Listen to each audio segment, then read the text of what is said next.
Hello बच्चों, स्वागत है आपका आज की ज्ञानशाला में। आज हम बात करेंगे फुटबॉल के बारे में। ब्रिटेन का यह लोकप्रिय खेल मध्य युग में भी प्रचलित था। उन दिनों खिलाड़ियों की कोई संख्या निश्चित नहीं थी। खेल के कोई निश्चित नियम भी नहीं थे। अक्सर खेल के समय उपस्थित सभी लोग इसमें शामिल हो जाते थे। लोग अपनी मनमानी करते थे। अपने आधुनिक रूप में फुटबॉल 100 साल से अधिक प्राचीन नहीं है। सन 1846 में कैम्ब्रिज विश्वविद्यालय में पहली बार इस खेल के नियम निर्धारित किए गए। यह निश्चित किया गया कि खेल में एक तरफ से 11 से ज़्यादा खिलाड़ी भाग नहीं ले सकते। इससे खेल में पहले वाली अनियमितता नहीं रहेगी।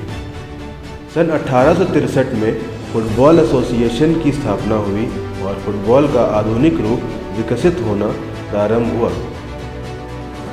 उन दिनों ज़्यादातर खिलाड़ी आगे बढ़कर खेलते थे और विपक्ष पर गोल करने का प्रयत्न में ही लगे रहते थे। लेकिन धीरे धीरे कुछ खिलाड़ी अपने गोल की रक्षा के लिए पीछे खेलने लगे और मैच का फैसला इस बात पर निर्भर रहने लगा कि कौन सा पक्ष गेंद पर नियंत्रण रखने और अपने ही साथियों को गेंद देते हुए आगे बढ़ने में अधिक कुशल है। सन 1875 में गोल के खंभों के ऊपर लगने वाली रस्सी को हटाकर उसके स्थान पर लकड़ी की एक पट्टी लगा दी गई। इसके बाद गोल के खंभों के पीछे जाल भी लगाया जाने लगा। इससे गोलों के बारे में पहले जो वाद विवाद होता था उसकी समाप्ति हो गई। उसके बाद सन 1893 में रेफरीज एसोसिएशन की स्थापना हुई। इंग्लिश फुटबॉल लीग की स्थापना सन 1888 में हुई। उस समय इसमें 12 पेशेवर क्लब शामिल थे। इन क्लबों में नॉट्स काउंटी भी शामिल था। नॉट्स काउंटी क्लब सबसे पुराने क्लबों में से एक है। आजकल फुटबॉल लीग में 92 क्लब शामिल हैं। लीग पहली, दूसरी, तीसरी और चौथी 4 डिवीज़नों में बटी हुई है। फुटबॉल एसोसिएशन की ओर से एक एमेचर चैलेंज कप प्रतियोगिता का भी आयोजन किया जाता है।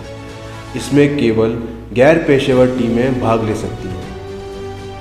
स्कॉटलैंड की अपनी पेशेवर फुटबॉल लीग है जो इंग्लिश फुटबॉल लीग के ही समान प्रतियोगिता का आयोजन करती है।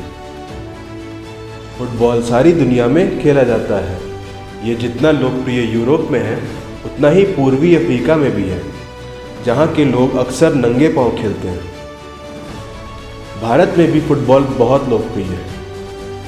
यहाँ की राष्ट्रीय फुटबॉल प्रतियोगिता ड्यूरेंड में प्रतिवर्ष अनेक टीमें भाग लेती हैं। यह प्रतियोगिता 75 वर्ष पुरानी है। देश के कोने कोने से चोटी की टीमें इसमें भाग लेने के लिए आती हैं। भारत की राष्ट्रीय फुटबॉल टीम काफ़ी सशक्त है।